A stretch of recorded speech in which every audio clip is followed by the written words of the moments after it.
మన ప్రభువును రక్షకుడు పునరుద్ధానుడైన యేసుక్రీస్తు ప్రభువారి యొక్క ప్రశస్తమైనటువంటి నామం పేరట మీ అందరికి నా శుభాభివందనాలు తెలియజేస్తున్నాను. రండి కొద్దిసేపు లేఖనాన్ని ధ్యానం చేద్దాం. పరిశుద్ధ గ్రంథము నుండి కొరింథీయులకు రాసిన మొదటి పత్రిక, పరిశుద్ధ గ్రంథము నుండి కొరింథీయులకు రాసిన మొదటి పత్రిక 10వ అధ్యాయము, కొరింథీయులకు రాసిన మొదటి పత్రిక 10వ అధ్యాయము మొదటి నుంచి 13 వచనాలు చదువుతాను. మనసు పెట్టి వినండి. సహోదరులారా, ఈ సంగతి మీకు తెలియకుండా నాకు ఇష్టం లేదు. అదేదనగా మన పితరులందరూ మేఘం క్రింద నుండిరి, వారందరూ సముద్రంలో నడిచిపోయిరి. అందరూ మోషేని బట్టి మేఘంలోను సముద్రంలోను బాప్తిస్మము పొందిరి. అందరూ ఆత్మ సంబంధమైన ఒకే ఆహారమును భుజించిరి. అందరూ ఆత్మ సంబంధమైన ఒకే పానీయమును పానము చేసిరి. ఎలా అనగా తమను వెంబడించిన ఆత్మ సంబంధమైన బండలోనిది త్రాగిరి. ఆ బండ క్రీస్తే. అయితే వారిలో ఎక్కువ మంది దేవునికి ఇష్టలుగా ఉండకపోయారు గనుక అరణ్యంలో సంహరింపబడిరి.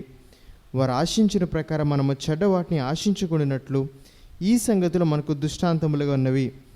జనులు తినుటకును త్రాగుటకును కూర్చుండి ఆడుటకు లేచిరి అని రాయబడినట్లు వారిలో కొందరి వలె మీరు విగ్రహారాధికులు ఎండుకుడి. మరియు వారి వలె మనం వ్యభిచరింపక ఎందుము. వారిలో కొందరు వ్యభిచరించినందున ఒక దినముననే 23,000 మంది కూలిరి. మనము ప్రభువును శోధింపకెందుము. వారిలో కొందరు శోధించి సర్పం వలన నశించిరి. మీరు సనగకుడి. వారిలో కొందరు సనిగి సంహారకుని చేత నశించిరి. ఈ సంగతులు దృష్టాంతములుగా వారికి సంభవించి యుగాంతమందునటువంటి మనకు బుద్ధి కలుగుటకే వ్రాయబడును. తాను నిల్చుచున్నాడని తలంచుకున్నవాడు పడుకున్నట్లు జాగ్రత్తగా చూచుకునవలెను. సాధారణముగా మనుషులకు కలుగు శోధన తప్ప మరి ఏది మీకు సంభవింపలేదు. దేవుడు నమ్మదగినవాడు. మీరు సహింపగలిగినంతకంటే ఆయన ఎక్కువగా ఆయన మిమ్మల్ని శోధింపబడనీయుడు. అంతేకాదు సహింపగలుగుటకు ఆయన శోధనతో కూడా తప్పించుకొని మార్గమును కలగజేయును. తలలోంచి కళ్ళు మూసుకున్నట్లయితే చిన్ని ప్రార్థన చేసుకుందాం. పరిశుద్ధుడ, ప్రేమ నమ్మకమైనటువంటి మా ప్రియ పరలోకపు తండ్రి, మీ ప్రేమ కలిగిన దయగలిగినటువంటి నామాన్ని బట్టి మిమ్మల్ని స్తుతిస్తూ మరి యొక్క రాత్రికాల సమయంలో ఈ బైబిల్ స్టడీ ఆరాధన ద్వారా మేమును మీ ప్రియులు ఈ రీతిగా ఆన్లైన్లో కూడుకొనడానికి మీరు చూపిన కృపను బట్టి మిమ్మల్ని స్తుతిస్తూ ఈ సమయాన్ని మాకును మేలుకరంగా దీవెనకరంగా మీరు మలచండి. సమయము మీది, స్థలము మీది, ప్రజలు మీ వారు, మాటలు మీవి. సద్బోధకుడుగా నామ అంతరంగాలు మీ లేఖనాన్ని గుర్తెరిగినట్లుగా మాట్లాడేటువంటి సద్బోధకుడుగా మారు మాతో సూటిగా స్పష్టంగా తేడితెల్లగా మాట్లాడండి. మీ లేఖనపు అద్దములో తప్పిపోయిన, వైదొలిగిన, దిగజారిపోయినటువంటి నామ ఆత్మీయ జీవితంలో గురితెరిగి మేము తిరిగి కట్టుకునడానికి మాకు మీరే సహాయాన్ని దయచేయమని, వింటున్న నామ అందరి యొక్క అంతరంగాల్లో మీ యొక్క ఆత్మకార్యమును జరిగించమని, ఎటువంటి నిర్లక్ష్యానికి తావు లేకుండా మీ వాక్యమును భుజించినటువంటి మేము భయముతోనూ వణుకుతోనూ మీ వాక్యమునందు సంతోషం కలిగిదాన్ని అంగీకరించగలడానికి మాకు మీరు మెండైనటువంటి కృపా సహాయాన్ని దయచేయమని మా ప్రభువును రక్షకుడును త్వరలో రానయ్యున్న నజరుడు యేసుక్రీస్తు ప్రభువారి అత్యున్నతమైన శ్రేష్టమైనటువంటి నామములో అడిగి మా మనవులు సమర్పిస్తున్నాం తండ్రి, ఆమేన్. మంచిది. మనం చదువుకున్నటువంటి లేఖన భాగము కొరింథీయులకు రాసిన మొదటి పత్రిక ఈ 10వ అధ్యాయంలో ఉన్నటువంటి భాగాన్ని కొద్ది వారాలుగా మనం ధ్యానం చేస్తూ వస్తున్నాం. దాదాపు 3 నెలల కాల వ్యవధి గడిచిపోతుందేమో. ఇశ్రాయేలు యొక్క జీవితాలను మన ఎదుట ఒక దృశ్యాంతరాలుగా నిలుపుతున్నాడు. వారిని ఒక ఉదాహరణలుగా నిలుపుతున్నాడు. వారినే కాదు, వారి నడవడికని, వారి జీవిత విధానాన్ని కూడా మన ఎదురు నిలుపుతున్నాడు. దాని కొరకే ఉదాహరణ. 40 సంవత్సరాల అరణ్య ప్రయాణంలో నేను అంటాను ఇట్లా, వారు పాపం చేయట్లో తీవ్ర స్థాయికి చేరినటువంటి వారు. తీవ్ర స్థాయికి ఎక్కడి నుంచి ఆరంభించిన వారంటే వీరు దురాశ అనేటువంటి పాపంలో మొదట పడిపోయిన వీరు అక్కడి నుంచి ఆరంభించారు పాపపు జీవితాన్ని. ఒక్కొక్క మెట్టు ఎక్కారు. ఇప్పుడు తుదకు వారు ఏమయ్యారో తెలుసా? పాపంలో తీవ్ర స్థాయికి చేరారు. లాస్ట్ స్టేజ్ ఏమో అది. ఇక మరణకరమైనటువంటి వ్యాధి వచ్చినప్పుడు కూడా వైద్యులు అంటారు, ఇక దానిని మేమేమీ చేయలేము, అది మా చేయి దాటిపోయింది, ఆ వ్యాధి తీవ్ర స్థాయికి చేరింది అని అంటారు. దాని అర్థం ఏంటో తెలుసా? ఇక మరలా దానిని ఎవరు బాగు చేయలేరు. ఇశ్రాయేలు ప్రజల జీవితాలు అలా ఉన్నాయి. వారు ఆ అరణ్యంలో పన్నుటాకులు రాలినట్టు రాలిపోయారు. ఆ అరణ్యంలోనే నశించిపోయారు వారు. ఎందుకు? వారు తిరిగి దేవుని వైపు మరలా లేకపోయారు. ఎందుకు మరలా వారు తమ హృదయాలను మార్చుకుని దేవుని వైపు తిరిగి దేవునికి ఇష్టంగా కాలేకపోయారు? ఎందుకో తెలుసా? వారు పాపంలో తీవ్ర స్థాయికి చేరినటువంటి వారు. నేను ఈ లేఖనాన్ని ధ్యానిస్తున్నప్పుడు ఆరంభంలోనే ఇశ్రాయేలు 40 సంవత్సరాల అరణ్యంలో 5 పాపాలు చేశారని, మొట్టమొదటిగా దురాశ, రెండవదిగా విగ్రహారాధన, మూడవదిగా వ్యభిచారము, నాలుగవదిగా దేవుణ్ణి శోధించుట, ఐదవదిగా దేవుణ్ణి సనగడం, దేవునికి విరోధకరంగా దేవుని పైన సనగడం అనేటువంటి పాపాలు 5 పాపాలు చేశాను. నేను మీకు జ్ఞాపకం చేశాను. ఇప్పటి వరకు 4 పాపాలు మనం ధ్యానం చేస్తూ వచ్చాం. వారు మొట్టమొదటిగా దురాశ అనేటువంటి పాపంలో పడిపోయారని, రెండవదిగా విగ్రహారాధన, మూడవదిగా వ్యభిచారము, నాలుగవదిగా దేవుణ్ణి శోధించుట. మన జీవితాల్లో కూడా ఇవి ఎలా ఎదురవుతాయని, వాటిని మనం ఎలా జయించాలో, ఎలా నడుచుకోవాలో, ఈ 4 పాపాల్లో మిగిలి ఇముడి ఉండేటువంటి దాగి ఉన్న మరిన్ని పాపాలు ఏమిటో మనం ధ్యానం చేస్తూ వచ్చాం. ఇప్పుడు చివరిగా మరొక పాపాన్ని మనం చూస్తున్నాం.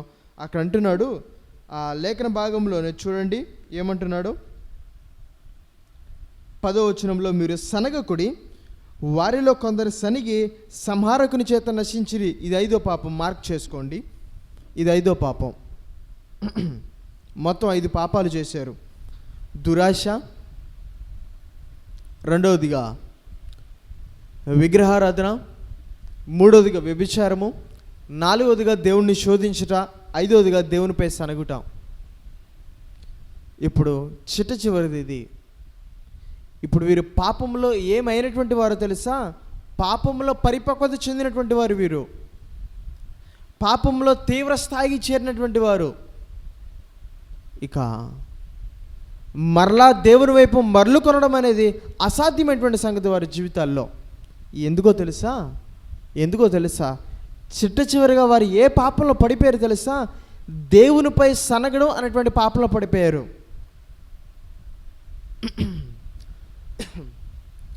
సనగడం అనేది మన జీవితాల్లో తెలియనిది కానటువంటిది కాదు, మనందరికీ సుపరిచితమైనదే, ఎరిగినటువంటిదే సనగడం. ఎవరికి తెలియదు సనగడం అంటే అర్థం ఏమిటో? ఆ భర్తకు తెలియదా? ఆ భార్యకు తెలియదా? ఆ బిడ్డలకు తెలియదా? ఆ విశ్వాసులకు తెలియదా సనగడం అంటే ఏమిటో? భర్త ఎప్పుడు సనుగుతాడు? భార్య ఎప్పుడు సనుగుతుంది? బిడ్డలు ఎప్పుడు సనుగుతారు? విశ్వాసులు ఎప్పుడు సనుగుతారు? తెలియనటువంటివా? భర్త ఎప్పుడు సనుగుతాడు?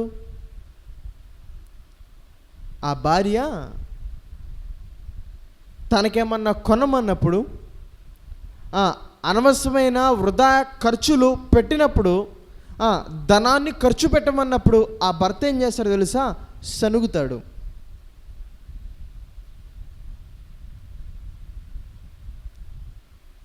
ఆ భార్య ఎప్పుడు సనుగుతుందో తెలుసా? ఆ భర్త మరి ఒక పని చేయమన్నప్పుడు, ఇంకో కూర వండమన్నప్పుడు, మరి ఇంకేదో చేయమన్నప్పుడు, తనను ప్రయాసపడమన్నప్పుడు ఆ బిడ్డలు ఎప్పుడు సనుగుతారో తెలుసా? వాడు ఖాళీగా కూర్చుని తింటూ టీవీ మీద కూర్చున్న ఆ పిల్లవాడిని కొట్టుకు వెళ్ళి రారా అంటే ఆ పిల్లవాడు ఏం చేస్తాడు తెలుసా? సనుగుతాడు తల్లిదండ్రుల మీద. ఆ విశ్వాసులు ఎప్పుడు సనుగుతారో తెలుసా? సేవకుడి మీద. క్రమం తప్పకుండా సహవాసంలో హాజరు కండి, ప్రభు బలంలో పాల్పంపులు పొంది దేవుని మందిరానికి సమయానికి రండి, క్రమంగా నడుచుకోండి అని చెప్పినప్పుడు విశ్వాసులు సనుగుతారు సేవకుడి పైన. సనిగేటువంటి తత్వం మనకి తెలియనిది కదా, అది మనకి మన జీవితాలకి మనకి ఎంతో సుపరిచితమైనటువంటిది. దాని క్రియ, దాని నడవడిక తెలుసు కానీ దాని పేరు మనకు తెలియదు. సనగడం అంటే అర్థం ఏంటి తెలుసా? అసహనాన్ని వ్యక్తం చేయడం. కోపోద్వేగాన్ని, ఉద్రేగాన్ని మాటలో కాకుండా చర్యలలోనో వ్యక్తాన్ని చేయడమే సనగడం అని అంటారు, గ్రంబ్లింగ్. ఇప్పుడు ఆ భార్య సనుగు భర్తకి వినిపిస్తుందా? నోట్లోనే. ఆ భర్తకు విరోధంగా మాట్లాడిన మాటో, భర్తను తిట్టినటువంటి మాటో అది నోటి నుండి బయటకు వచ్చి భర్తకు వినిపిస్తుందా? వినిపించదు. నోట్లోనే, తనకు తానే, తనతో తాను. ఇప్పుడు ఆ బిడ్డల సనుగు, ఆ భర్త సనుగు, ఆ విశ్వాసుల సనుగు మిగతా వారికి ఎరికనేవా కావు. భర్త సనుగుతాడు కానీ ఆ విషయం భార్యకు తెలియదు. భార్య సనుగుతుంది కానీ ఆ విషయం భర్తకు తెలియదు. బిడ్డలు సనుగుతారు తల్లిదండ్రుల మీద కానీ ఆ విషయం తల్లిదండ్రులకు తెలియదు. విశ్వాసులు సనుగుతారు సేవకుడి పైన కానీ ఆ విషయం సేవకుడికి తెలియదు. మనమందరం కూడా మన జీవితాల్లో ఇతరులకు విరోధకరంగా మనము సనుగుతాము, మన అసహనాన్ని వ్యక్తం చేస్తాం, ఉద్వేగాన్ని వ్యక్తం చేస్తాం.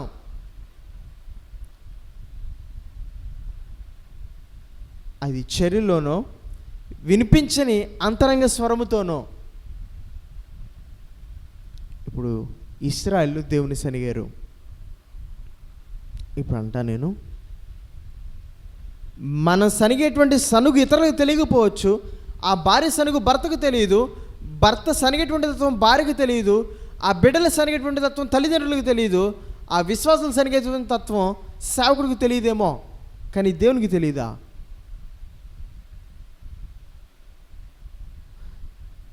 సర్వవ్యామి అయినటువంటి దేవునికి తెలియదా? సర్వము వ్యాపించినటువంటి దేవునికి ఎరుకైనది కాదా? అంతరంగాలు శోధించేటువంటి మహాజ్ఞానటువంటి ఆయనకి ఎరుకైనవి కావా ఇవి? ఇశ్రాయేలు సనిగారు అంటాడు, మీరు సనగకుడి, మీరు వారి వలె సనగకుడి, వారు సనుగుట వలన సంహారకుని చేత నశించిరి. దురాశ, విగ్రహారాధన, వ్యభిచారము, దేవుని శోధించుట, చివరికి దేవుని మీద సనగడం. వారి పాపపు జీవితము ఎలా కొనసాగిందో తెలుసా? అది ఎటువంటి తేడా లేకుండా సమానంగా వెళ్ళలేదు, అది హెచ్చు తగ్గులతో వెళ్ళలేదు. అది ఎలా వెళ్ళిందో తెలుసా? క్రమంగా వృద్ధి చెందేదిగా వెళ్ళింది, క్రమంగా వృద్ధి చెందుతూ వెళ్ళింది. దురాశ పాపానికి మొదలు మెట్టు. ఆ రోజు అవ్వ యొక్క అంతరంగంలో అపవాది దురాశ అనేటువంటి విత్తనాన్ని నాటాడు. ఆ మంచి చెడు తెలివి నుంచి వృక్ష ఫలాన్ని అవ్వ కళ్ళెదుట నిలిపి వాటి తిన్న తర్వాత మీరు ఎలా ఉంటారు తెలుసా? దేవదూతల వల్లే ఉంటారు. లేఖనంలో అంటాడు, మానవుడిని దేవదూత కంటే కొంచెం తక్కువ అనిగా చేశాడంట దేవుడు. మానవుని చూసి లూసిఫర్ అసూయ చెందింది.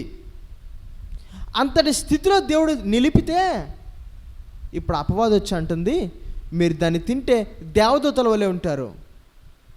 ఇప్పుడు తాను ఉండిన స్థాయితో, స్థితితో తాను తృప్తి చెందలేదు. తాను మరి ఎక్కువ స్థితి, మరి ఎక్కువ స్థానం, దేవతల వల్లే ఉండేటువంటి తత్వాన్ని కోరుకుంది. ఇది దురాశ కాక మరేమిటి? దేవదూతల వల్లే ఉండాలనుకున్నాను, దురాశ కాక మరింకేమిటి?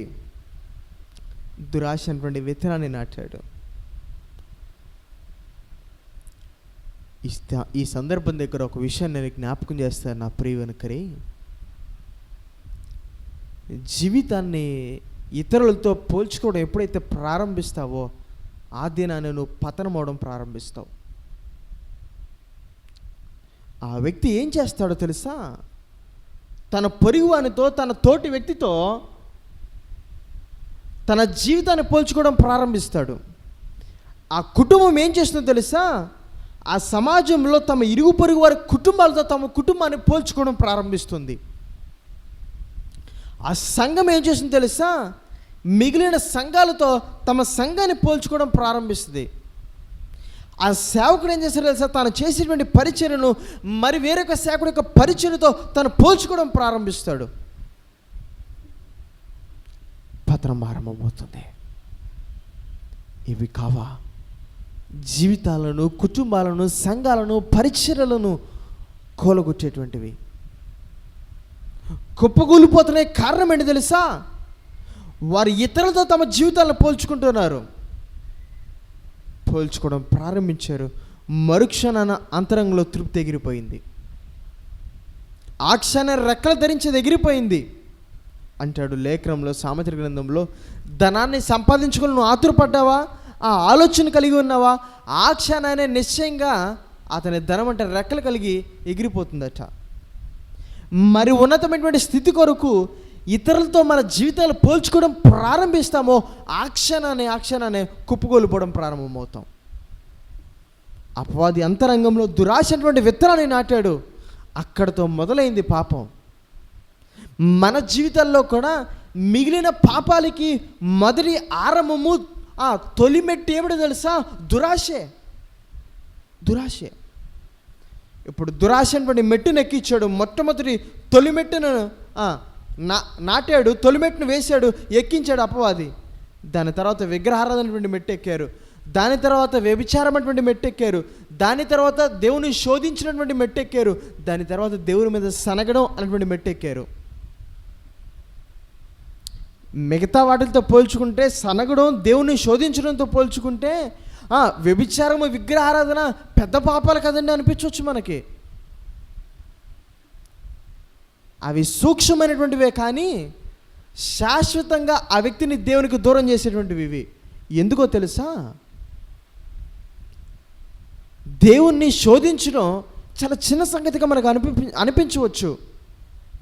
దేవుని మీద సనగడం అనేటువంటిది చాలా చిన్న పాపంగా మనకు అనిపించవచ్చు. కానీ అదేమిటో తెలుసా? ఆ వ్యక్తి పూర్తిగా దేవుని నమ్మనటువంటి అవిశ్వాస అయ్యాడు. అవి ఉదాహరణలు, రుజువులు. ఆ వ్యక్తి అవిశ్వాస అనడానికి, దేవుని మీద పూర్తిగా నమ్మకాన్ని కోల్పోయాడు అనడానికి, ఆ వ్యక్తి ఒక్కమారు గాలి వస్తే అట్లా వెనుదిరిగి వెళ్ళిపోవడానికి సిద్ధమైనటువంటి వాడు అనడానికి అవి రుజువులు. పూర్తిగా అవిశ్వాస అయ్యాడు అనడానికి, పూర్తిగా దేవుని చేతిని విడిచిపెట్టడానికి ఈ రెండు, శోధించడం, సనగడం. అవి చిన్నవి కావచ్చు, కానీ మిగతా వాటితో పోల్చుకుంటే అవి తీవ్రమైనటువంటివి. ఆ రోజు వ్యభిచారం చేశారు, విగ్రహారాధన చేశారు. ఐగుప్తు దేశంలో 430 సంవత్సరాలు బానిసలుగా ఉన్నప్పుడు వాడన్న విగ్రహారాధన చేయనటువంటి వారా? యెహోషువ గ్రంథము చివరి అధ్యాయాన్ని చూడండి. మీరు నది అవతల, నది అద్దరిని ఐగుప్తులో లేనప్పుడు మీరు పూజించినా, మీరు బలులర్పించినా ఆ దేవతలనే మీరు ఆరాధిస్తారేమో. నేనైతే నేను నా ఇంటి వారిని యెహోవాను సేవిస్తామన్నాడు. వారి నది అద్దర్న అటుకు మునుపు ఐగుప్తులో వారు ఏం చేశారు తెలుసా? విగ్రహారాధన చేశారు. అయినా సరే విగ్రహారాధన చేస్తూ వారు ఏం చేశారు తెలుసా? ఒక పక్క దేవునికి ప్రార్థన చేశారు. ఆ రోజు సంసోను ఉన్నాడు, తను వ్యభిచారిగా ఉన్నాడు, మరి ఒక పక్క దైవిక రోషాన్ని కలిగినటువంటి వాడిగాను ఉన్నాడు. కానీ దేవుణ్ణి శోధించేటువంటి వ్యక్తిలో, దేవుని మీద విరోధంగా సనిగేటువంటి వ్యక్తిలో ఆత్మీయత పూర్తిగా చచ్చిపోతుంది. తను కొనసాగుతున్నాను అనుకుంటాడు, తను దేవుల్లో కొనసాగుతున్నాను అనుకుంటాడు, ఆత్మీయతలో ఉన్నాను అనుకుంటాడు, కానీ అతడు చచ్చిన విశ్వాసాన్ని మోసుకు వెళ్తున్న వాడే. సిలువును కాదు, మృతమైనటువంటి విశ్వాసాన్ని మోసుకు వెళుతున్నవాడు. వారు క్రమక్రమేణా పాపంలో వృద్ధి చెందుతూ తీవ్రమైనటువంటి స్థాయికి వెళ్ళారు. ఎక్కడికి వెళ్ళారు తెలుసా? దేవుని మీద సనగడం అనేటువంటి స్థితికి వెళ్ళారు. ఎందుకు నేను పలుమార్లు దేవుని మీద సనగడాన్ని తీవ్రమైనటువంటి పాపమని జ్ఞాపకం చేస్తున్నాను తెలుసా? రండి, ఈ సందర్భాన్ని మనం చూద్దాం. లేఖనంలో నుంచి వారు ఎక్కడ, ఏ సందర్భంలో దేవుని మీద సనిగారో, సనిగి సమారకుని చేత ఎక్కడ నశించారో చూద్దాం రండి నాతో. లేఖనంలో నుంచి సంఖ్యాకాండము 14వ అధ్యాయము, సంఖ్యాకాండము 14వ అధ్యాయము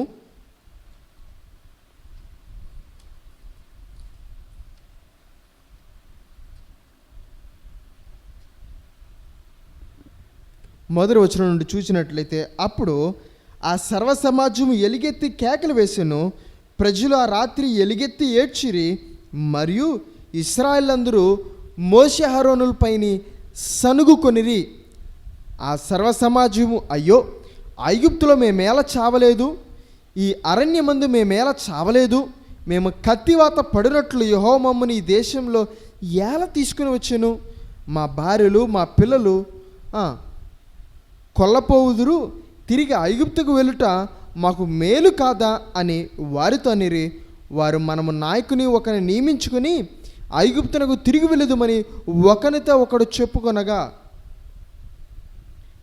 ఏ సందర్భాన్ని అయితే పౌలు జ్ఞాపకాన్ని చేస్తున్నాడో కొరింథీయులకు రాసినటువంటి సంఘానితో, ఆ 10వ అధ్యాయంలో 10వ వచనంలో ఉన్నటువంటి మాటను మీరు సనగకుడి, వారిలో కొందరు సనిగి సంహారకుని చేత నశించినే అన్నటువంటి సందర్భం ఇదే.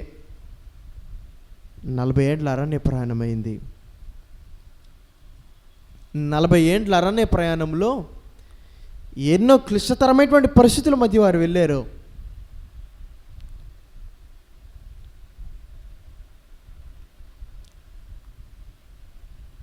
ఎన్నో కష్టాలను, ఎన్నో ఒడిదుడుగులను వారు చవి చూశారు. వాటినన్నిటిలో నమ్మదగిన వాడిగా, చేయబెడవని వాడిగా ఆయన వెన్నంటే ఉన్నాడు. విడిచిపెట్టలేదు ఆయన. వారి బట్టలు చినగలేదు, చెప్పులు అరగలేదు, వారు బలము తగ్గిపోలేదు.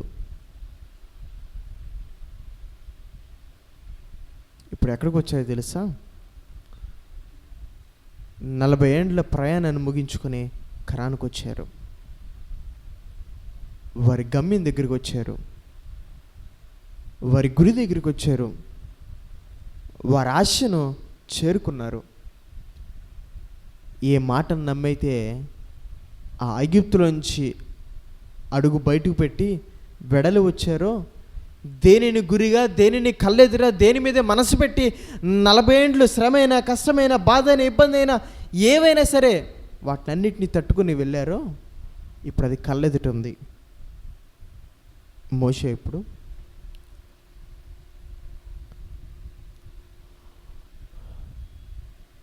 ఆ 12 గోత్రికుల్లో నుంచి 12 వ్యక్తులను పంపించాడు కనానుకి.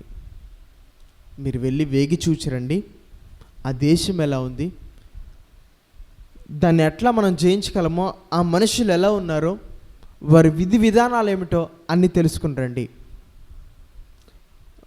ఆ 12 మందిలో యెహోషువ, కాలేబులు కూడా ఎదురు వెళ్ళి వారు వచ్చి అన్నారు, ఆ మాట నేను మీకు చదివి వినిపించాలని ఆశపడుతున్నాను. 14వ అధ్యాయంలో పైన 13వ అధ్యాయంలో మనం చూసినట్లయితే వారు అంటున్నటువంటి మాట 28వ వచనంలో, అయితే ఆ దేశంలో నివసించు జనులు బలవంతులు, వారి పట్టణంలో ప్రాకారము గలవి, అవి మిక్కిలి గొప్పవి, మరి అక్కడ అనాకీలను చూచితిమి. ఆ తర్వాత 31వ వచనంలో అంటున్నాడు, అయితే అతనితో కూడా పోయిన ఆ మనుషులు, ఆ జనులు మనకంటే బలవంతులు, మనము వారి మీదకి పోజాలమనిరి. సమాచారాన్ని తీసుకుని వచ్చారు. యెహోషువ, కాలేబులు మాత్రం ఇలాగన్నారు, దేవుడు ఆ దేశాన్ని మనకి ఇవ్వబోతున్నాడు. మిగిలిన 10 మంది అన్నారు, అవి ప్రాకారం కలిగినటువంటి పట్టణములు, అక్కడ ఉన్నవారు ఎవరో తెలుసా? అనాకీలు. అంతేకాదు, వారు మనకంటే బలవంతులు, వారి ఎదురు మనం ఏగల్లాగా ఉన్నాం, అక్కడ నెఫీలీలు ఉన్నారు, దాన్ని మనం జయించలేం. ఆ మాట విన్న ఇశ్రాయేలు ప్రజలు ఏం చేశారు తెలుసా? ఆ రాత్రి ఏడ్చారు, కేకలు వేశారు, గుండెలు బాదుకుంటూ ఏడ్చారు, కన్నీరు విడిచారు. ఇప్పుడు ఏం చేస్తున్నారో తెలుసా? దేవుని మీద సనగడం ప్రారంభిస్తున్నాడు. మా భార్య బిడ్డల్ని అరణ్యంలో చచ్చిపోవడానికా మమ్మల్ని మీరు ఇక్కడ తీసుకుని వచ్చింది? అయ్యో, ఐగుప్తులో ఉంటే ఎంత మేలు, మేము ఒక నాయకుని చేసుకుని తిరిగి వెళ్ళిపోతాం.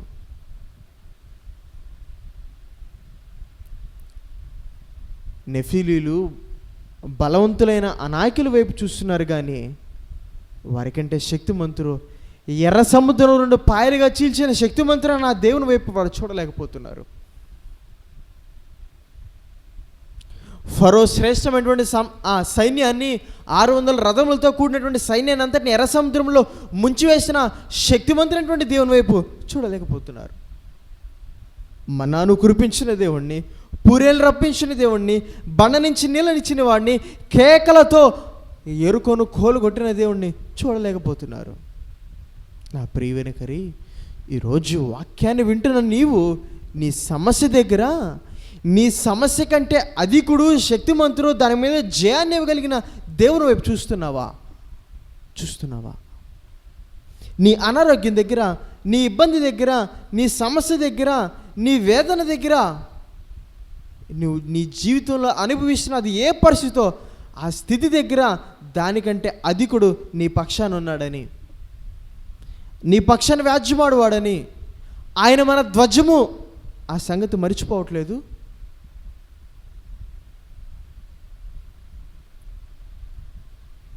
రోమా 8లో అంటాడు, మనల్ని ప్రేమించిన ద్వారా వీటిని అన్నింటిలో మనం అత్యధికమైనటువంటి విజయాన్ని పొందుచున్నాం. ప్రేమించాడు, ప్రాణాన్ని పెట్టినంతగా ప్రేమించాడు. ఆ దేవుని ద్వారా ఇప్పుడు అత్యధికమైనటువంటి విజయాన్ని పొందుకుంటున్నాం. ఎందుకు సనగడమైనటువంటి పాపం తీవ్రమైందో తెలుసా? దానిలో ఏమి ఇమిడి ఉందో తెలుసా? కీడును కోరుకోవడం. వారు ఏం కోరుకుంటున్నారు అక్కడ? ఆ 14వ వచనంలో చూడండి, వారు ఏమంటున్నారు అక్కడ? సర్వసమాజం, అయ్యో ఐగుప్తులు మేము ఎలా చావలేదు, అరణ్యమందు మేము ఎలా చావలేదు, మేము కత్తివాత పడినట్లు యెహోవా మమ్మను ఈ దేశంలోకి ఎలా తీసుకుని వచ్చాడు, మా భార్య మా పిల్లలు కొల్లపోదురు, మేము తిరిగి ఐగుప్తు వెళ్ళటం మాకు మేలు కాదా? ఐగుప్తు ఎటువంటిది? కృషించిపోయారు ఇశ్రాయేలు. 430 సంవత్సరాలు బానిసత్వంలో ఉడికిపోయారు. ఇప్పుడు మరలా అంటున్నారు, మేము ఐగుప్తుకి తిరిగి వెళ్తాం. అరణ్యంలో మేము ఎందుకు చావలా? ఐగుప్తులో మేము ఎందుకు చావలా? చాలాసార్లు జీవితం దగ్గర మరణాన్ని కోరుకుంటాం, అసహనాన్ని వ్యక్తం చేస్తాం. యోబు అంటాడు, నేను నా తల్లి గర్భంలో పుట్టానే, రూపింపబడ్డానే, నిర్మింపబడ్డానే, ఆ దినమంటూ ఒకటి ఉంటే అది ఎంత మేలో.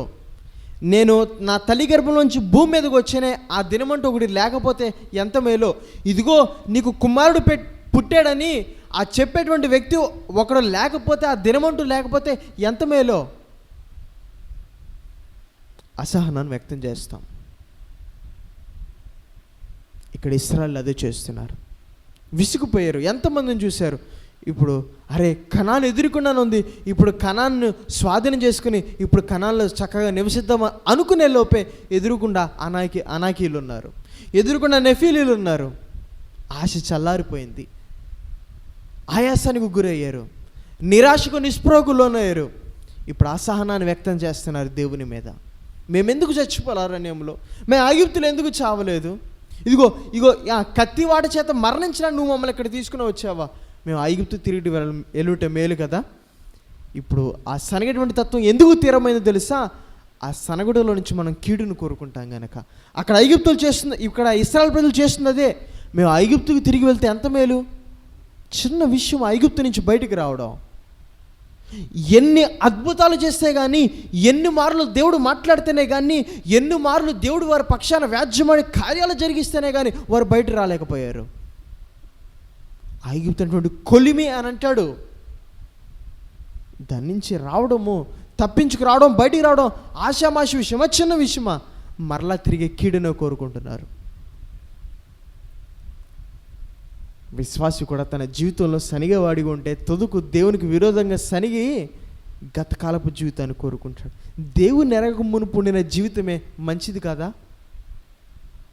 అదే బాగున్నట్టుందే, దేవుని ఎరగ మునుపు కష్టాలు లేవే, దేవుని ఎరగ మునుపు నేను బాప్తిసం తీసుకో మునుపు, నేను దేవుని స్వరక్షగా అంగీకరించక మునుపు బాధలు లేవు, ఇబ్బందులు లేవు. ఇప్పుడు చూడు అన్ని కష్టాలే, గతకాలపు జీవితమే బాగుంది. అలా అంతరంగంలో అటువంటి ఆలోచన, అటువంటి మాటలు వస్తానంటే నువ్వు దేవునికి విరోధంగా సనిగేటువంటి వాడువు, నువ్వు కీడును కోరుకునేటువంటి వాడువు. రెండోదిగా వారు ఏమంటున్నారు తెలుసా? అంటున్నారు అక్కడ, మనము నాయకుని ఒకని నియమించుకుని ఐగుప్తుకు తిరిగి వెళ్ళదుమని ఒకరితోనొకడు చెప్పుకొనగా, కీడును కోరుకోవడం మాత్రమే కాదు కానీ తిరుగుబాటు చేస్తున్నారు. ఒక నాయకుడిని ఎన్నుకుని మేము తిరిగి వెళ్ళిపోతాం, దేవునికి విరోధంగా తిరుగుబాటు చేస్తున్నారు. ఎందుకు వారు ఒక్కొక్క పాపంలో వృద్ధి చెందుతూ చివరకు తీవ్రస్థాయిటువంటి దేవుని సరైనటువంటి పాపంలోకి వెళ్ళారు తెలుసా? దురాశలోనికి వెళ్ళారు, విగ్రహారాధన చేశారు, వ్యభిచారం చేశారు, దేవుణ్ణి శోధించారు. దేవుని చే విడిచిపెట్టలా, తిరుగుబాటు చేయాల, కానీ సనుగుతున్నారే, ఇక్కడ దేవుని మీద తిరుగుబాటు చేస్తున్నారు. మేము నాయకుని నేర్పరుచుకుని తిరిగి వెళ్ళిపోతాం.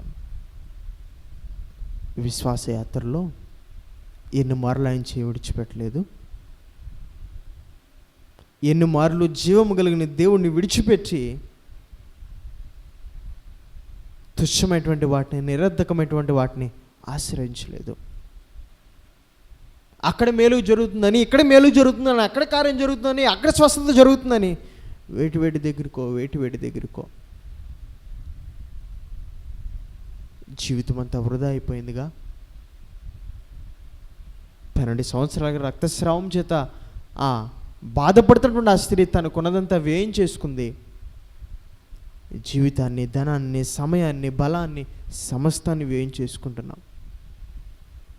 సనగడం మన జీవితాల్లో ఎదురేటువంటి పరిస్థితుల దగ్గర ఆనాడు ఇశ్రాయేలు వలె నీవు నేను సనుగుతున్నామేమో, అసహనానికి లోనయ్యి దేవుని మీద సనుగుతున్నామేమో, దేవునికి విరోధకరంగా మాట్లాడి ఆనాడు ఇశ్రాయేలు ఎలాగైతే కీడును కోరుకున్నారో, దేవుని మీద తిరుగుబాటు చేశారో, మనము కూడా వెనుదిరిగేటువంటి వారిగా ఉంటున్నామో, ఆయన్ని విడిచి ఆయన మీద తిరుగుబాటు చేసి మరి వేటిని ఆశ్రయించేటువంటి వారిగా ఉంటున్నామేమో రాత్రి పరీక్షించుకో. ఇది సూక్ష్మమైనటువంటిది. కంటికి కనిపించడానికి దేవుని వెంబడించేటువంటి వాడిగా ఉండవచ్చు, మందిరానికి వచ్చేటువంటి వాడిగా ఉండవచ్చు. ఆనాడు ఇశ్రాయేలు పైకి బాగానే ఉన్నారు, పైకి వారు దేవుని జనాంగము, పిలువబడిన వారు, జీవము కలిగిన దేవుని సంతతి వారు, 10 అద్భుతాల చేత జయకరముగా విజయోత్సవంతో ఐగుప్తు నుంచి బయలుదేరి కనాను దాకా వచ్చినటువంటి వారు. కానీ లోపల సనిగి కీడును కోరుకొని దేవుని మీద తిరుగుబాటు చేస్తున్నవారు. ఈ రాత్రి మరి నీవు నేను ఎలా ఉన్నాం? ఆ రోజు ఆయన పాపులతో కూర్చుని భోజనం చేస్తున్నప్పుడు ప్రజలందరూ ఏం చేశారో తెలుసా? ఆయనకు విరోధంగా సనిగిన వారు. అందులో ఆయన్ని వెంబడించిన గుంపు లేదా? వారందరూ ప్రభు వెనక వాళ్ళు నడిచిన వారు కాదా? ఆయన్ని వెంబడించిన గుంపు కాదా? ఆ రోజు ఆయన జక్క ఇంటికి వెళ్ళినప్పుడు, సీమోను ఇంట భోజనం చేస్తున్నప్పుడు, సుంకరుతో కలిసి కూర్చున్నప్పుడు అందరూ ఏం చేశారు తెలుసా? ఆయనకి విరోధంగా సనిగారు. అసహనం. ఈయనంటే మనమేమో ఈయన దేవుని కుమారుడని, ఈయన మెస్సయ్య అని, ఈయన మనందరి కొరకు పాపాల కొరకు ప్రాణం పెట్టడానికి వచ్చాడని, క్రీస్తు అని ఈయన వెంబడిస్తుంటే ఈయన పాపులతో తిరుగుతాడు, పాపులతో కూర్చుంటాడు, పాపులతో తింటాడు. అసహనాన్ని వ్యక్తం చేసి సనిగారు ఆయన మీద. ఈ రాత్రి వాక్యాన్ని వింటున్నటువంటి నీవు నేను కూడా మన జీవితాలు ఎదురైనటువంటి సమస్య దగ్గర, కష్టము దగ్గర, ఇబ్బందుల దగ్గర, అనారోగ్యం దగ్గర విసిగిపోయామేమో, వేసారిపోయామేమో, నిరాశకు నిస్పృహకు లోనయ్యి ఏంటి జీవితం, దేవుని మీద సనుగుతున్నావేమో, గతకాలపు జీవితమే బాగుందని అనిపించి కీడును కోరుకుంటున్నావేమో. ఈయన దగ్గర కార్యం జరగదు కానీ ఇంకేదో ఒకటి చేద్దాం, వ్యక్తి దగ్గరికి వెళ్దాం, యంత్రాలు నమ్ముకో, ఏవో చేద్దాం, తిరుగుబాటు చేస్తున్నావేమో. ఈ రాత్రి నేను గురించే దేవుడు మాట్లాడుతున్నాడు. జాగ్రత్త. నువ్వు ఎక్కడున్నావు తెలుసా? ఇప్పుడు అంచున, శిఖరపు అంచునున్నావు. గాలి విచ్చక తూలి పడిపోయేటువంటి ఆ శిఖరపు అంచున నువ్వు ఉన్నావు. ఆత్మీయ జీవితంలో పాతాళ లోతులోనికి పడిపోతావు. జాగ్రత్త. ఆ వ్యక్తి కీడును కోరుకుని ఆ వ్యక్తి తిరుగుబాటు చేస్తే ఇక దేవుని నుంచి దూరం అయిపోతాడుగా. ఈ రాత్రి వాక్యాన్ని వింటున్నట్టు నీవెలా ఉన్నావు? ఆత్మీయ శిఖరపు అంచున ఉన్నావు, గాలి విచ్చగా పడిపోయేటువంటి అంత చివరపు అంచున ఉన్నావు. గాయమైన హస్తాన్ని ఆయనే ఈ రాత్రి నీకు అందిస్తున్నాడు. ఆయన చేపట్టుకు తిరిగిరా. ఆ రోజు ఆ స్త్రీ అత్తరపు బుడ్డిని పగలగొట్టి అతను ఆయన ప్రభు పాదాలకు పూసి తన తల వెంట్రుకలతో ఆయన పాదాలు తుడుస్తుంటే ఉన్నవారందరూ ఆమె మీద సనిగారు. అక్కడ ప్రజలు ప్రభుకు విరోధంగా సనిగారు, ఇక్కడ ప్రజలు ఏం చేస్తున్నారు తెలుసా? ఆమెకు విరోధంగా సనుగుతున్నారు. ఈ రాత్రి వాక్యాన్ని వింటున్నటువంటి నీవు మొట్టమొదటిగా దేవునికి విరోధంగా సనిగేటువంటి వారిగా ఉన్నామో, రెండవదిగా మనుషులకు విరోధకరంగా మనం సనిగేటువంటి వారిగా ఉన్నామో కూడా పరీక్షించుకోవాలి. నీ భర్తకు, నీ భార్యకు, నీ తల్లిదండ్రులకు, నీ సేవకుడికి విరోధంగా నువ్వు సనిగేటువంటి వాడిగా ఉన్నావేమో, జాగ్రత్త. నువ్వు తిరస్కరించేది, నువ్వు వద్దనుకునేది ఆ వ్యక్తిని కాదు. సేవకుడు వాక్యం చెప్తున్నప్పుడు ఆ మాటలు బట్టి నువ్వు ఆ మాటల్ని తిరస్కరించవచ్చు, ఆ వ్యక్తిని తిరస్కరించవచ్చు, కానీ నువ్వు తిరస్కరిస్తున్న అసహనాన్ని వ్యక్తం చేస్తుంది దేవునికి విరోధకరంగానటువంటి సంగతిని మాత్రం మర్చిపోకు. ఆ భర్త, ఆ భార్య, ఆ తల్లిదండ్రులు ఆజ్ఞను నిలిపినప్పుడు వారిని నువ్వు తిరస్కరిస్తున్నావేమో, విరోధకరంగా మాట్లాడుతున్నావేమో, ఎదురాడుతున్నావేమో, అసహనాన్ని వ్యక్తం చేస్తున్నావేమో, దేవుని మీద సనుగుతున్నటువంటి సంగతిని మాత్రం మర్చిపోకు. ఈ రాత్రి వాక్యాన్ని వింటున్నటువంటి నీవు నేను ఈ స్థితి దగ్గర పడిపోయినటువంటి వారు. ఇది చాలా చిన్నదైనటువంటి వారికి అనుకుంటాం. పాపం, ఇలా జరగకపోతే నా జీవితంలో బాగుండేది, ఇది సంభవించకపోతే, నేను వెళ్ళకపోతే. మన జీవితంలో ప్రతి దాని మీద ఆయన ఉద్దేశం, ఆయన ప్రణాళిక ఉంది. ఆయన సెలవు లేనిదే 2 పిచ్చుకలు ఒకే కాసుకు అమ్మబడవు, అమ్మబడిన ఒకటి నేలను పడదట. మన జీవితాల్లో ఏవి సంభవించినది దేవుని ప్రణాళిక, దేవుని ఉద్దేశాన్ని బట్టి అని మనం మర్చిపోకూడదు.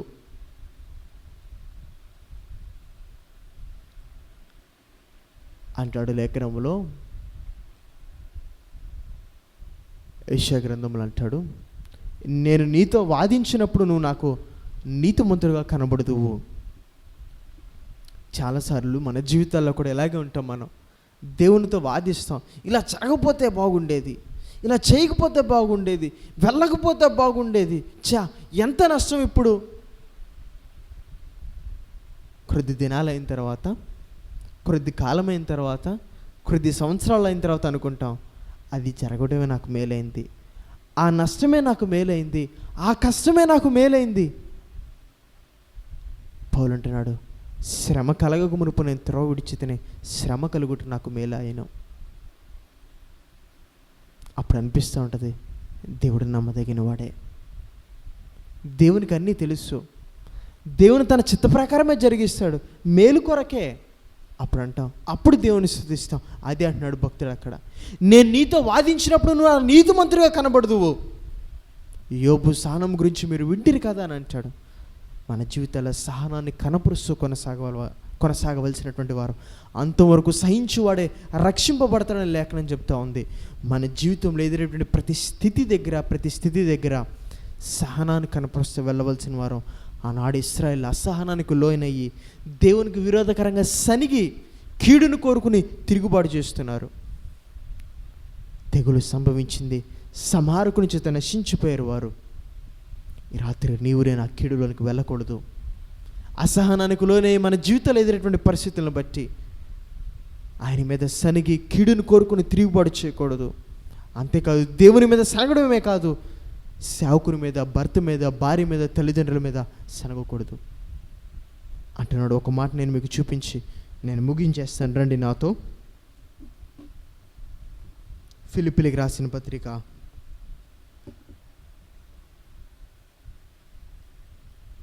2వ అధ్యాయము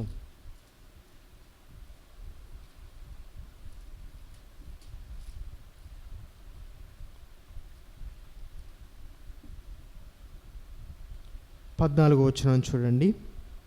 ఫిలిప్పీలకు రాసిన పత్రిక 2వ అధ్యాయం 14వ వచనం.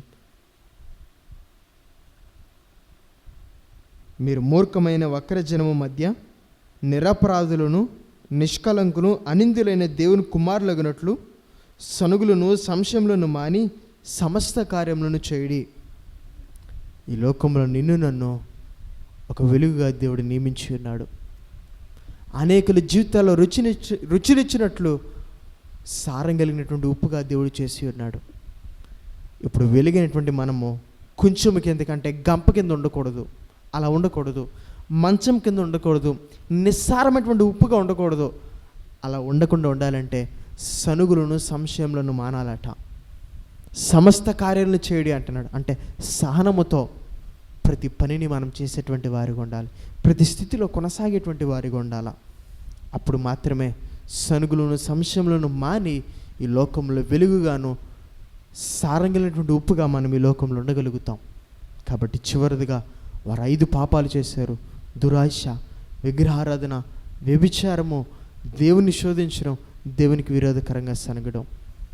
ఈ రాత్రి వాక్యాన్ని వింటున్నటువంటి మనమందరం కూడా అనేక పర్యాలు ఆయన మీద సనిగిన వారమే, ఆయనకి విరోధకరంగా మాట్లాడిన వారమే, నిరాశకు నిస్పృహకు లోనయ్యి దేవుని మీద మనుషుల మీద అసహనాన్ని వ్యక్తం చేసిన వారమే. కానీ దేవుడు దాన్ని తీవ్రంగా ఖండిస్తున్నాడు. అది ఆత్మీయతలో పాపంలో తీవ్ర స్థాయికి చేరినటువంటి అనుభవం అని. అలా మనం ఉండకూడదని, ఉండిన వారు సంహారకుని చేత నశించారని మనం అలా ఉండకుండా మరి జాగ్రత్త పరుస్తున్నారు దేవుడు. యోబు వంటి సహనాన్ని మనము కోరుకుందాం దేవుని దగ్గర నుంచి. నమ్మదగిన వాడు, చాలిన యాజకుడు మనకున్నాడు. ఆయన శోధింపబడి కూడా ఆయన పాపం చేయనటువంటి వాడిగా ఉన్నాడు కనుక శోధింపబడే వారందరికీ ఆయన సహాయం చేయగలిగినటువంటి వాడిగా ఉన్నాడు. కాబట్టి మనం కొనసాగినటువంటి అనుభవాలన్నీ ప్రభు తన జీవితంలో అనుభవించాడు. అవన్నీ ఆయనకి ఎరుకైనవే, ఆయనకన్నీ సుపరిచితమైనవే. ఈ రాత్రి నువ్వు ఏ స్థితిలో ఉన్నావో ఆ స్థితిని దేవునికి తెలియజేయి. రాత్రి ఆయన నేను పలానా స్థితి దగ్గర ఉన్నాను, నా అనారోగ్యము, నా ఇబ్బందులు, నా సమస్యలు, నా కష్టము, నా కుటుంబం ఇలా ఉంది ప్రభువా. దీనిని బట్టి నేను అసహనానికి గురి కాకుండా, నిరాశకు నిస్పృహకు గురి కాకుండా, నీ మీద సనగకుండా, అలాగని మనుషుల మీద సనగకుండా సహనంతో సమస్త కార్యాలు చేయడానికి, సహనంతో నేను కొనసాగలడానికి నాకు మీరు సహాయం దయచేయండి. ఇశ్రాయేలు వలె నేను ఉండకుండా, వారి వలె సనిగి, నేను కీడును కోరుకోకుండా, నీ మీద తిరుగుబాటు చేయకుండా నన్ను నీ కృపచేత బలపరచండి తండ్రి అని తనలోంచి ఆయన కృపా సహాయాన్ని కోరుకుందాం, ప్రార్థిద్దాం.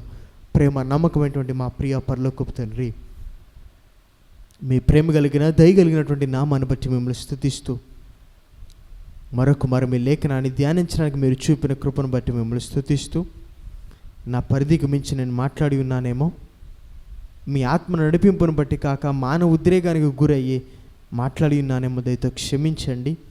మీ మాటలు మీ ప్రియుల అంతరంగాల్లో మీరు నాటి కార్యాన్ని జరిగించండి.